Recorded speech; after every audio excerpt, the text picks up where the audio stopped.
It is tough to tell the difference between a malignant narcissist and a psychopath. They're almost indistinguishable to the common person who is interacting with them.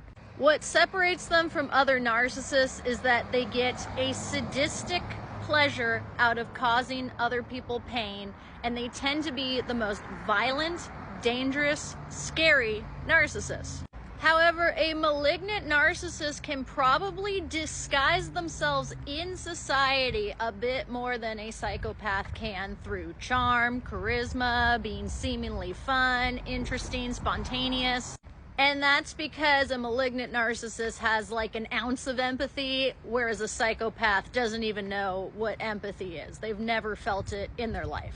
So you might get more caught off guard with a malignant narcissist because they're like being really nice to their pets, or seemingly good parents from the outside, seem to actually love their children, might cry at sad parts of movies. Just to kind of give you an idea of the level that these people can disguise themselves, when I was a TV news reporter in San Diego, I had to do some prison interviews with psychopaths and sociopaths and malignant narcissists. I would never look up their crimes ahead of time because I wanted to have unbiased and fair reporting. So I was in the prison interviewing some of the inmates about this arts program that they had, and some of them were writing the most beautiful poetry that you've ever seen. You know, the sun shines on my face, it feels warm, it makes me think about the hummingbird that landed on my shoulder, blah, blah, blah, blah. And I'm talking to the men in there about their art. They're taking great pride in it, very timid, very respectful.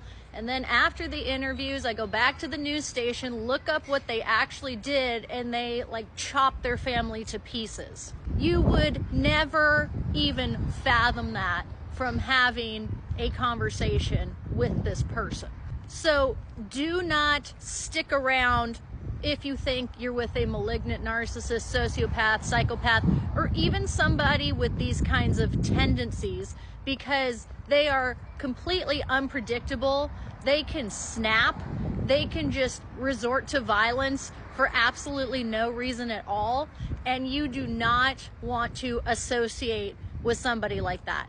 Even if they're seemingly the most sweet, caring person, when you start to see sadistic tendencies in anyone, you don't do anything with that. That is a dangerous situation for you at that point. You just get out of there and you go no contact. And if you need help doing that, you can email me for coaching. My email's in my bio.